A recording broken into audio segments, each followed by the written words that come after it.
So a couple of days ago, an article hit the internet. I saw it in my social media feeds and just being posted around. I kind of ignored it at the time, didn't really pay any attention to it, didn't really look like anything I'd want to read. And then a friend of mine directly linked it to me the other day, just yesterday in fact, and I decided to finally give it a read, and boy oh boy, I was not disappointed. I hope my friend wasn't disappointed either, because I think I gave him a good rant for a couple minutes about the article and some problems I had with the writing inside. And what was this article that inspired me to do this, to make this video, in fact? Let's see what we have here. Hey anime fans, stop making excuses for fan service. NSFW and Mr. Otaku, tear down this wall of TNA. Oh man, okay. So yeah, this is clearly a very good article. We're gonna give it a little read here, give it a little look-see what we got. And I should mention before we actually look at this, I may be slightly biased. You know, I am an anime fan. I feel like I should put this up front. I am an anime fan. I might be somewhat biased as I'm reading this article and talking about it. So let's take a look and see what we're starting off with here. Every year, anime fans wonder why Japanese animation isn't being taken more seriously by critics. Why is unexceptional Western television given valuable print space while exceptional anime is not? That's fairly simple. Anime isn't Western. You're not seeing French TV shows or glorious Hollywood movies given valuable print space. And then the otakus shrug their shoulders and go back to conversations about who the best girl is, whose waifu is trash, and how irrational anyone must be to stop watching a show as soon as female characters show some TNA. We have a mixture of ideas here from different cultures. I mean, you've got the best girl conversations. That's hardly any different than any other conversation about best or favorite characters. And then you have waifu, which is a term that literally means wife, has a very tenuous connection to sexualized fan service, especially if you're looking at the Japanese side of the fandom, where the more innocent and pure a girl is, the more likely she would be considered good waifu material. Here on the American side, it's a little bit more meme status going on. You can kind of just call any girl that you like a waifu.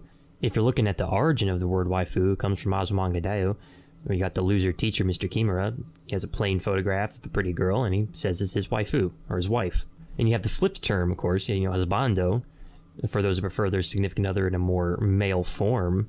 And yeah, it is a bit irrational if you're going to stop watching a show solely for the TNA. I'm sorry.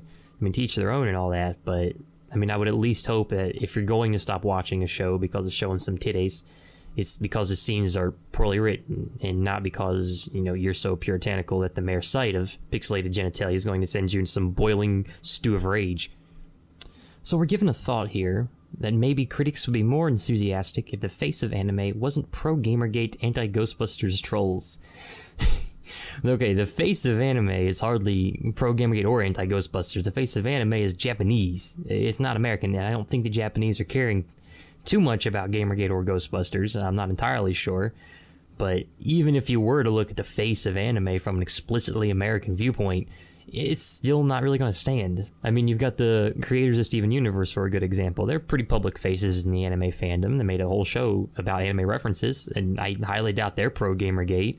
And, they are public faces. Rebecca Sugar is supposedly being tasked with writing a Hollywood script for a Sailor Moon movie, so, you can't get much more public face than that.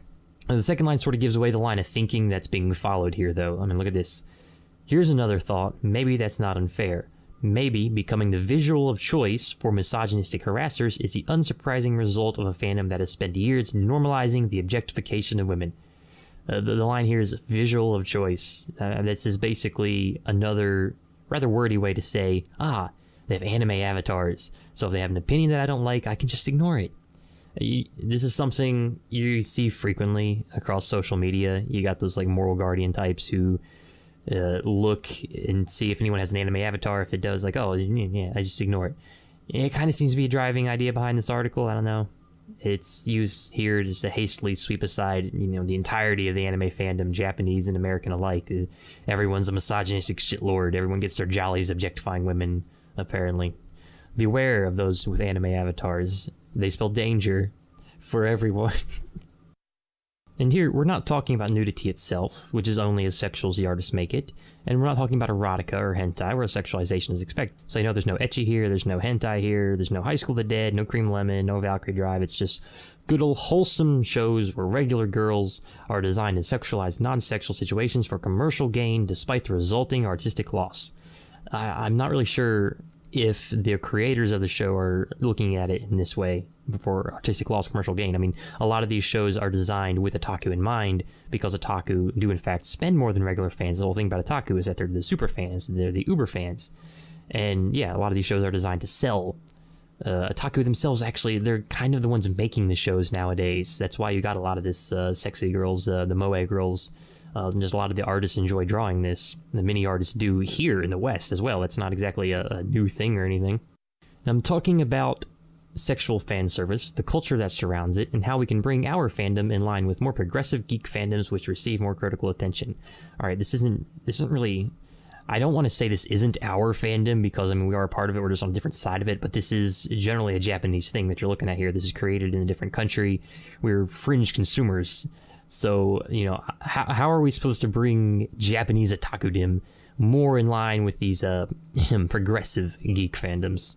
So let's look at the first step here. Let's see what we got to do. Step 1, change the conversation. Okay, how bad is it when the first step is literally moving your goalposts? I mean, the first step is literally, let's throw out everything that doesn't agree and then redefine what's left so we can take control. I mean, that's an effective way of doing it, I suppose, but it's kind of horribly wrong, terrible. Don't do that. The first-rate definition, though, starts with the term fan service itself. I say fan service, but let's be clear, gratuitous sexualization pandering to the subset of fans who refuse to spend money on an anime unless they see some boobs is a disservice to everyone but that subset. Fan service is neither a service nor for all fans. Okay, so every other fan service except gratuitous sexualization has been thrown out, it's ignored. Let's look at the fact that there's a plethora of otaku fandoms here, okay? You got everything. You want some tokusatsu, you got it. You want some mecha, you got it. You got Super Robot, you got Magical Girl, Moe, Battleship, Takes Trains. Anything that you can be a massive fan of, there's a market for it. There's an anime market for it. Some of these markets are probably larger than like any sort of gratuitous sexual, explicitly hentai market. I mean, just look at the abundance of Moe anime. A lot of that's geared toward the seinen audience. And yeah, okay, maybe it's not for all fans, but the way anime is created to target specific otaku demographics, you know, you've got the seinen, you've got shonen, you got shoujo, you got josei. You can have any content you desire. You know, maybe you could argue from an economic standpoint, you know, whether or not it's good or bad to have such highly specialized markets, but you can find something that you like. Maybe not you specifically. I mean, especially, you know, we are non-Japanese, you know, looking at a very Japanese creation. And okay, and continuing on here, anyone itching to bring a man service, A, there's not as much as you think, B, it is not a direct equivalent, and C, objectification of men is only happening because the objectification of women has been normalized.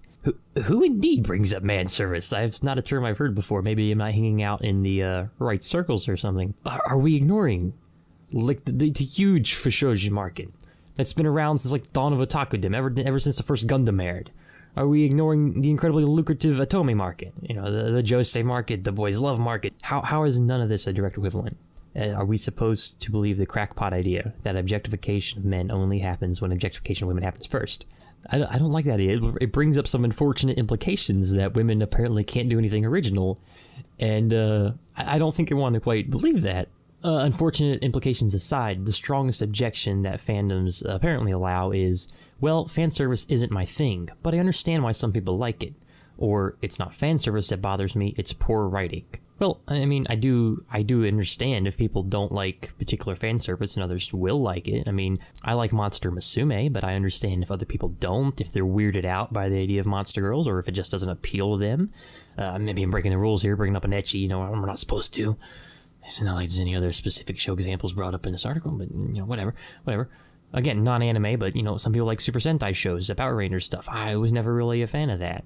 Is this not a valid criticism that some people like particular fan service and others like other types of fan service? Is this not a valid criticism that we all have personal tastes? Even the second criticism here, poor writing. How is that not a valid criticism? I mean, it's poor writing. If I'm watching a show, I'm heavily invested in the plot, I'm following the story and the characters, and suddenly there's tits and dicks in my face, you know, for no reason. That does bother me. That absolutely would bother me. But, you know, if this sexy stuff is written as part of the show, as part of a character, you know, I'm going to be a little bit more lenient because it's part of the show. And then, of course, you learn quickly that objecting to fan service will brand you as narrow-minded and worse, a feminist with an agenda.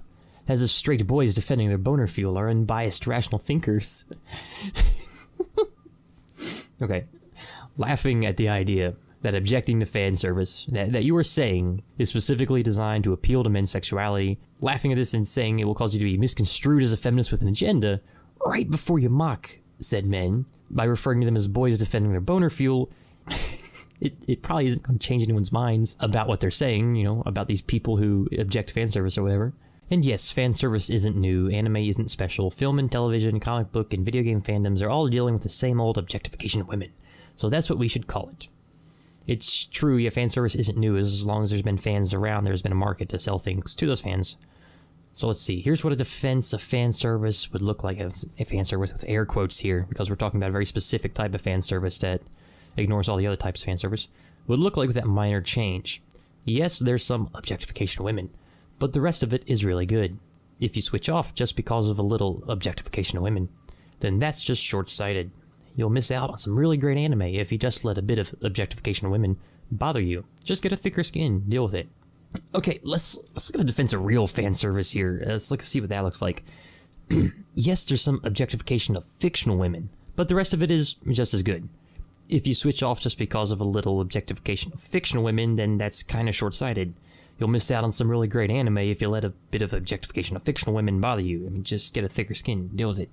Because really, that's kind of what it boils down to. I mean, these women are fictional, and you've had a lot of talking back and forth here in Western circles whether or not, just because they're fictional, you know, whether or not they have human rights, something like that, I don't know, whether it actually affects real people or not.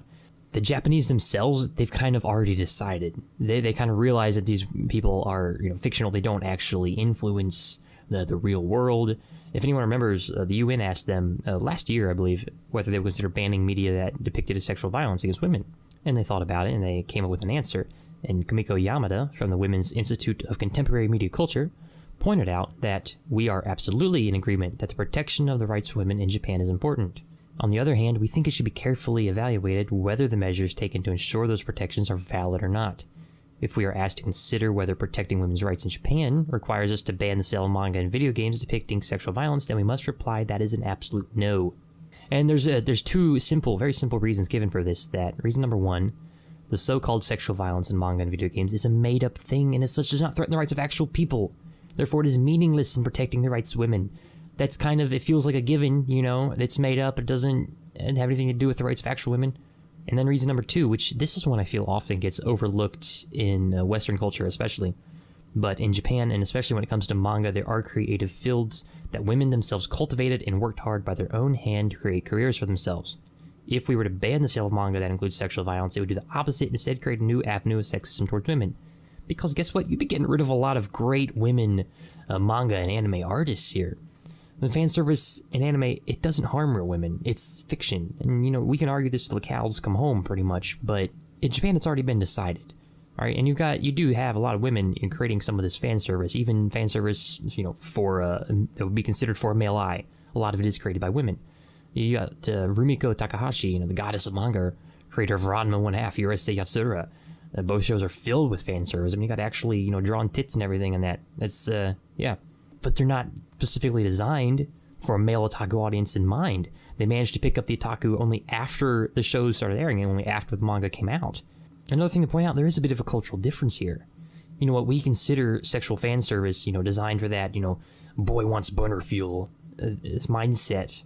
That's often not the case in Japan. You know, you have these shows that are designed by women, and they put fan service in because, you know, they think it's cute, they think it's fun, whatever.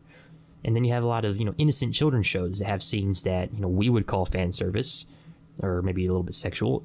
It wouldn't be considered as such in Japan. You know, we're much more puritanical when it comes to depiction of fictional genitalia. If there's fictional genitalia, then it must be sexual. Even though, you know, in many cases, especially in Japanese media, in Japanese anime, it's not sexual. It's just sort of innocent, pure, whatever, that we have trouble understanding. Not paying attention to the cultural differences there can lead you to some kind of bad thinking, especially here. Start from the premise that the objectification of women can only have a negative impact on the type of anime that is produced and the type of fan behavior it enables.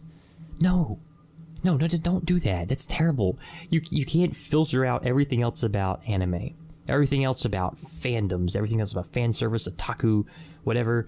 Focus on the one aspect that you have twisted into something that you can disagree with and horribly misunderstand due to the cultural differences, And you're going to come up with a premise based off of that. No, don't do that. That's like the worst way to come up with a point to argue. It's awful. Bad reasoning aside, it does lead us into step 2 here. Send a message with your money. The only compelling reason to objectify women in anime is commercial, if the creators think the majority of anime fans will only generate profit for a show if they see boobs in it. If non-objectifying shows become more profitable than objectifying shows, the market will follow. Well, yeah, sure. I actually agree with this. You know, if you don't like a product, don't spend money on it. It's what I told everyone to do. It's what I did myself with the Ghostbusters reboot. You know, that horrible anti-Ghostbusters brigade that I'm apparently a part of. The only problem I have with this argument is that the idea we as an American audience would have any sort of noticeable impact on the Japanese anime industry. I mean, this is an industry that is designed by Japanese people for Japanese people. We're the fringe consumer here. You know, even though, okay, anime consumption has changed. Yeah, okay. Thanks to simulcast, for the first time we have a way to communicate directly with Japanese creators as shows are being broadcast. This is true, but even if every anime fan in the US were to stop buying anime products, or were to stop, watching these simulcasts, or to stop streaming, I don't think that would hurt anyone except the local distributors. Crunchyroll, Funimation, whoever is, selling anime products here in the US, it would hurt them. Japan probably would be pretty fine. I mean, yeah, we can communicate our wants and desires more effectively, Japanese creators now. I mean, skip Crunchyroll forums, we got the social media here. We can talk directly to the creators, on image boards, Twitter, whatever. It doesn't mean they're going to listen to us, though. They're going to listen to the people who are directly buying their products. Unfortunately, that's not us. We're the fringe consumer here. And consider how large a portion of U.S. fans don't even buy the products. They're just pirating everything. And you could have an interesting topic here. You could discuss the anime industry and, how these products are designed to squeeze out as much money as possible from as few wallets as possible. You get these anime designed for otaku, these super fans, and you get the products designed for super fans, these incredibly expensive box set releases, and you got all these cool, little physical doodads, all this merchandise. You don't get 2 episodes per box. And this will cost tens of thousands of yen, hundreds of thousands of yen, and you got to buy 6-8 boxes if you want to collect the entire series. Think about how much money you're spending. So yeah, a lot of these anime, they see their biggest profits from very few people, and you could discuss whether that's a bad thing or not, that you have this economy dependent on so few people. That could be an interesting conversation. You could have a conversation about the huge doujin market. That's used as a telltale sign whether an anime property is popular or not. We don't really have any of that here in the United States because of copyright laws. But if we're going to focus on this from a strictly Western viewpoint, because we do live in the West, and if we're focusing on it from a strictly feminist viewpoint, as this article does, it's a very different discussion. It's completely different. Mainly, there's no discussion to be had here. Japan's going to do as Japan does. There's no changing it from our side without forcing them. And why would we? Why would we impose our own cultural values, our own mores on, this is a radically different society, an Asian society. And the difference is here, they're not harming anyone. These, again, back to, fictional characters versus real people. These are fictional characters. By all means, if you don't like it, don't support it. Don't put your money, don't put your money there. You can stop support if you don't like it. That's a good thing to do. That's one of the most powerful things we can do as consumers in a consumerist society, is decide where to spend our money. So if you don't like it, don't spend your money there. I would say don't mock the people who didn't support Ghostbusters or whatever else, and then ask that same crowd to not support something that you think is designed specifically for that crowd. Honestly, you could have a far more enlightening discussion anyway if you just sat down and you asked these otaku, these weeaboos, why are they taking solace in these fictional women as opposed to the real thing? What's missing here? What's wrong here? If they are drawn in these fictional worlds, this fan service, maybe there's something that we should be asking. And really, that about wraps it up for my thoughts on this article here. Can't really think of anything else to say. It's a silly little derogatory look in the anime fandom. Kind of thinks that it knows better than the anime fandom. I mean, I really can't say much more about it. The one good thing said here is that you can spend your money on things that you like and don't spend money on things that you don't like. I mean, that's something that, as I said it before with the Ghostbusters movie. I've said it with many movies over the years, shows, video games, whatever. If you would like, feel free to read the original articles in the description below. I've linked them. Feel free to give them a look over. You probably have different opinions on them. You probably have different things to say about them. Feel free to comment, criticize, whatever. I'm open to varying viewpoints, even if they're wrong. Another thing, too, this is kind of a new thing that I'm doing, making these sorts of videos about articles, news, whatever. So feel free to send me some articles or some little bits of news that you find interesting or strange, unique. It can be anything. It doesn't even have to be related to consumer media. Link them to my Twitter. I'm gonna throw up a link to my Twitter here, and feel free, link it to my channel here or whatever. And maybe I'll talk about it. Maybe I'll give it a look at see if there's anything worth talking about or ranting about. Thank you to everyone who did sit through this fun little video here. Thank you for everyone who sat through this glorious little article. And yeah, thanks for watching. See y'all next time.